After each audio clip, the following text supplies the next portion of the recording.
नमस्कार, मैं दिव्या दरादर 30 खबरों में आपका स्वागत है। चलिए जानते हैं देश प्रदेश के अब तक की प्रमुख खबरों को। बीजेपी के खिलाफ तीसरे मोर्चे की अगुवाई का सपना देख रहे तेलंगाना के मुख्यमंत्री चंद्रशेखर राव के एक बार फिर से शक्ति प्रदर्शन की तैयारी में हैं। इस बार उन्होंने बिहार के मुख्यमंत्री नीतीश कुमार, उप मुख्यमंत्री तेजस्वी यादव, तमिलनाडु के मुख्यमंत्री एम.के. स्टालिन और झारखंड के मुख्यमंत्री हेमंत सोरेन को 17 फरवरी को हैदराबाद आने का न्योता भेजा है।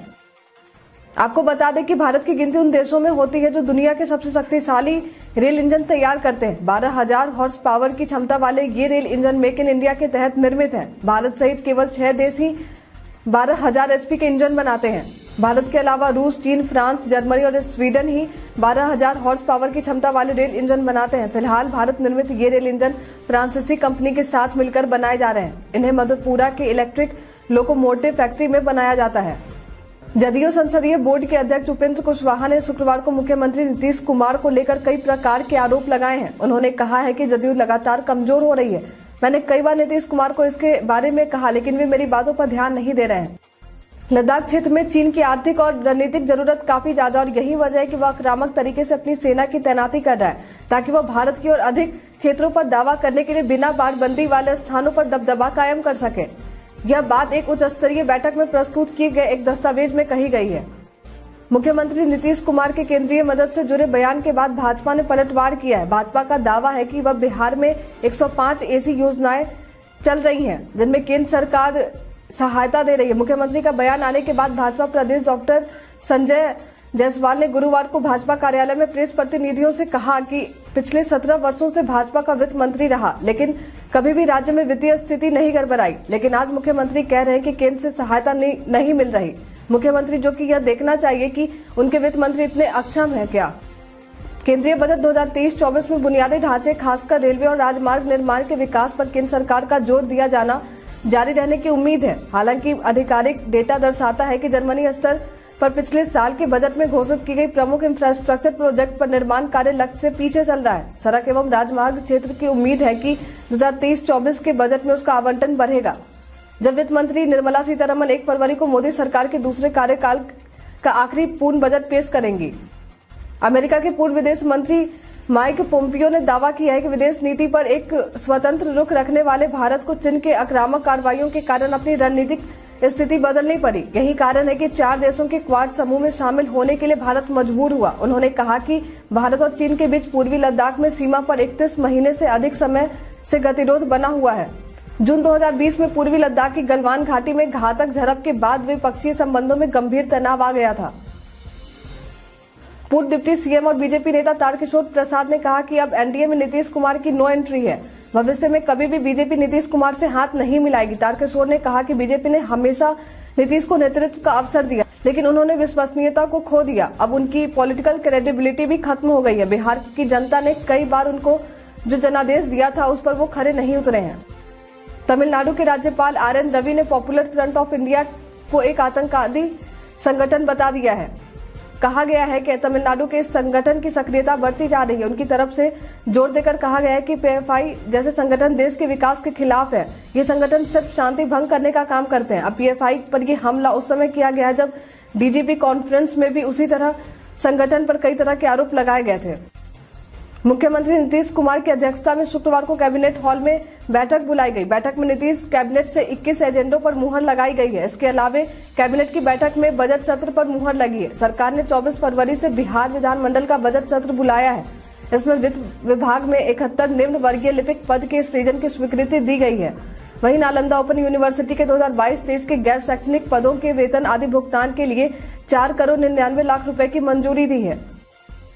बुधवार को दुबई जयपुर उड़ान को खराब मौसम के कारण दिल्ली के IGI हवाई अड्डे पर डाइवर्ट कर दिया गया। इससे यात्रियों को परेशानियों का सामना करना पड़ा। इस दौरान एक यात्री ने एक अजीबोगरीब हरकत की जिसका उसे बाद में बुरा खामियाजा भुगतना पड़ा। एक यात्री ने ट्वीट कर दिया कि प्लेन हाईजैक हो गया है, जिससे सुरक्षा एजेंसियों की हाथ पांव फूल गए। शख्स ने अपने ट्वीट में नागरिक उन्नयन मंत्री ज्योतिरादित्य सिंधिया को भी टैग किया था। दिग्विजय सिंह के बाद एक और कांग्रेसी नेता राशिद अल्वी ने सर्जिकल स्ट्राइक का सबूत मांगा है। राशिद अल्वी ने दिग्विजय सिंह का समर्थन करते हुए कहा है कि सरकार का कहना है कि उनके पास सर्जिकल स्ट्राइक का वीडियो है, तो ये वीडियो दिखाएं। अगर उनके पास वीडियो नहीं है तो वे झूठ बोलने के लिए माफी मांगे। भारत चीन सीमा स्थिति पर अमेरिकी विदेश विभाग के प्रधान उप प्रवक्ता वेदांत पटेल ने कहा कि हम सीमा संघर्षों के संबंध में स्थिति की व्यापक रूप से निगरानी कर रहे हैं, लेकिन हमें यह सुनकर खुशी हुई कि कम से कम दिसंबर में दोनों पक्ष पीछे हट गए हैं। वेदांत पटेल ने भारत और अमेरिका के बीच प्रौद्योगिकी सहयोग के भविष्य पर कहा कि भारत व्यापार सहयोग, सुरक्षा सहयोग और तकनीकी सहयोग सहित कई क्षेत्रों में अमेरिका का एक महत्वपूर्ण भागीदार है। प्रधानमंत्री मोदी आज परीक्षा पर चर्चा 2023 के छठे संस्करण के दौरान छात्रों, शिक्षकों और अभिभावकों के साथ बातचीत कर रहे हैं। पीएम मोदी ने कहा कि परीक्षा पर चर्चा मेरी भी परीक्षा है और देश के कोटि विद्यार्थियों मेरी परीक्षा ले रहे हैं। मुझे ये परीक्षा देने में आनंद आता है। बता दें कि कार्यक्रम का आयोजन दिल्ली के तालकटोरा स्टेडियम में किया गया। गणतंत्र दिवस पर देश भर में जश्न मनाया गया। दिल्ली के कर्तव्य पथ पर गणतंत्र दिवस की परेड आयोजित हुई, जिसमें तीनों सेनाओं के जवानों ने अपने शौर्य का प्रदर्शन किया। भारत में तो गणतंत्र दिवस धूमधाम से मनाया गया, वही दुनिया भर के नेताओं ने भी भारत के गणतंत्र दिवस पर बधाई दी है। प्रधानमंत्री नरेंद्र मोदी ने उन्हें बधाई देने के लिए धन्यवाद दिया तथा संबंधों को और मजबूत करने के लिए मिलकर काम करने का संकल्प लिया। तमिलनाडु में सांप पकड़ने वाले जोरो को पद्मश्री से नवाजा गया है। तमिलनाडु की इरूला जनजाति के इन सपेरों का नाम मासी सदाइना और वेदीवेल गोपाल है। गणतंत्र दिवस 2023 के अवसर पर दोनों को देश के चौथे सर्वोच्च नागरिक पुरस्कार पद्मश्री से सम्मानित किया गया। शिक्षा की कमी होने के बावजूद सांप पकड़ने के साथ साथ सांप पकड़ने वालों को सिखाने के लिए दुनिया भर में यात्रा करते हैं। भारत ने मध्य प्रदेश के कुनो राष्ट्रीय उद्यान में 12 चीतों की स्थानांतरण के लिए दक्षिण अफ्रीका से समझौते पर हस्ताक्षर किए हैं। पर्यावरण मंत्रालय ने इस बारे में जानकारी दी। अधिकारी ने कहा है कि समझौते पर पिछले सप्ताह हस्ताक्षर हुए थे और अगले महीने 15 फरवरी तक 7 नर चीता और 5 मादा चीता लाए जाएंगे। दरअसल अत्यधिक शिकार के कारण भारत में चीते पूरी तरह से विलुप्त हो गए थे।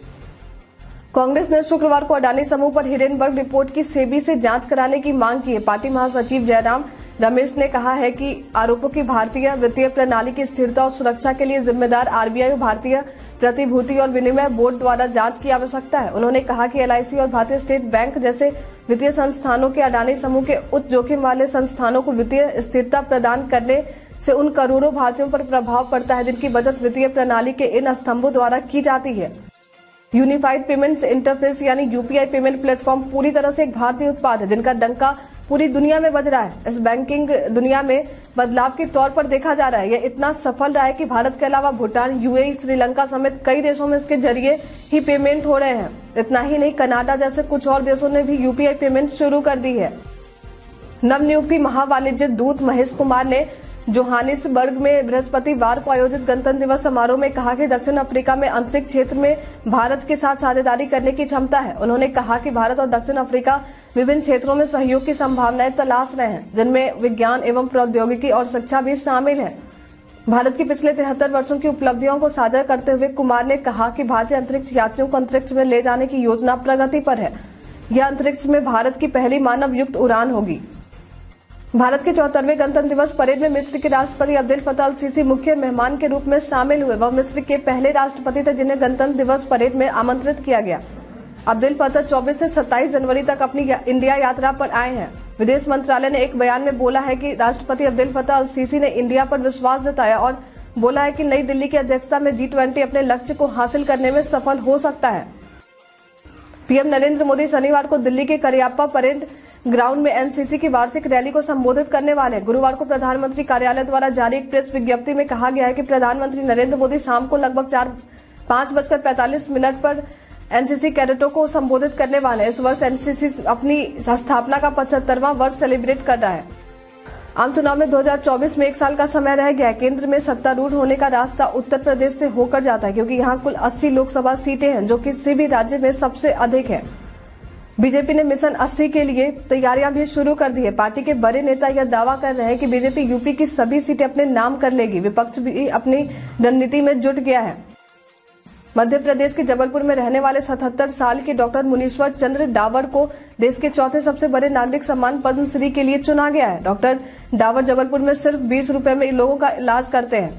वे रोजाना करीब 200 मरीजों को देखते हैं और उनका उपचार करते हैं। इसके साथ ही महंगाई के इस दौर में 20 रुपए की फीस की मामूली राशि स्वीकार करते हैं।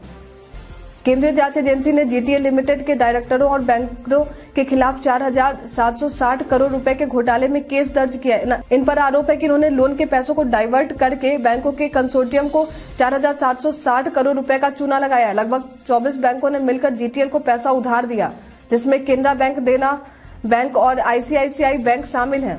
पूछताछ से पता चला है कि जीटीएल सामग्री और सामान की आपूर्ति के लिए साल दर साल वेंडरों को अग्रिम दे रहा था। नए बिजली कनेक्शन की दरें फिलहाल नहीं बढ़ेंगी। पावर कॉर्पोरेशन की तरफ से कॉस्ट डाटा बुक के तहत नए कनेक्शन की दरों में 15 से 20% बढ़ोतरी के प्रस्ताव को फिलहाल मंजूरी नहीं मिल पाई है।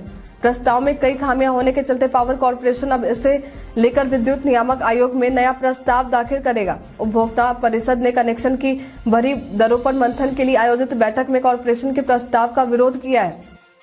सुप्रीम कोर्ट कॉलेजियम ने सौरभ कृपाल के नाम की सिफारिश की थी। कॉलेजियम सौरभ को दिल्ली हाईकोर्ट के जज के तौर पर नियुक्त करना चाहता है, लेकिन सरकार को सौरभ के समलैंगिक होने पर आपत्ति है। सरकार को लगता है कि वह पक्षपाती हो सकते हैं। अब सौरभ ने सरकार की आपत्ति पर सवाल उठाया है। देश में पुरानी पेंशन योजना की बहाली पर अलग तरह बहस शुरू हो गई है। देश भर के कर्मचारी नई पेंशन योजना को बंद करके पुरानी पेंशन योजना को बहाल करने की मांग लंबे समय से कर रहे हैं। कांग्रेस सरकार वाले कुछ राज्यों ने पुरानी पेंशन योजना को बहाल करने का ऐलान कर दिया है। छत्तीसगढ़, राजस्थान, हिमाचल प्रदेश और पंजाब में पुरानी पेंशन योजना को लागू कर दिया गया है। भारत के पूर्व अटॉर्नी जनरल मुकुल रोहतगी के खिलाफ इंस्टाग्राम पर धमकी भरी टिप्पणियां पोस्ट करने पर शुक्रवार को सुप्रीम कोर्ट में सुनवाई हुई। यह टिप्पणियां आईपीएल के पूर्व अध्यक्ष ललित मोदी ने की थी। फिलहाल कोर्ट ने इस मामले में कोई आदेश पारित नहीं किया है। इस दौरान सुप्रीम कोर्ट ने ललित मोदी को सलाह दी कि मामले में वकीलों पर व्यक्तिगत टिप्पणी न करें। भारत ने तेजी से विकास किया और आज ब्रिटेन से बड़ी अर्थव्यवस्था बन गया और एक दुनिया की बड़ी शक्ति बन गया है, लेकिन ब्रिटिश सिस्टम अभी भी भारत को लेकर अपनी साम्राज्यवादी मानसिकता से बाहर नहीं निकल पाया है। आज भी रह रहकर पाकिस्तान को लेकर उसका पूर्वाग्रह दिख जाता है। अब पाकिस्तान और ब्रिटेन की सेना ने संयुक्त रूप से इंग्लैंड में क्षेत्रीय स्थिरता सम्मेलन की मेजबानी करने का फैसला किया है। हमारे द्वारा पूछे गए सवाल का आप लोगों में से बहुत लोगों ने अपना जवाब हमें हमारे कमेंट सेक्शन बॉक्स में लिख कर दिया था। जिन्होंने हमारे द्वारा पूछे गए सवाल का जवाब दिया है उनके नाम है नुन्नू गोलू कुमार रविशंकर, अनवर करीम खान, एमडी नौसाद रजा, कुशलेंद्र कुमार सिन्हा, एमडी शाकिर हुसैन, महमूद अंसारी और मृत्युंजय कुमार। अब बढ़ते हैं आज के सवाल की ओर। आज का सवाल है, 1 फरवरी को वित्त मंत्री निर्मला सीतारमण द्वारा बजट पेश किया जाएगा। आने वाले बजट सत्र से आपकी क्या उम्मीदें हैं? आप अपना जवाब हमें हमारे कमेंट सेक्शन बॉक्स में लिखकर जरूर बताएं। आज के लिए इतना ही, धन्यवाद।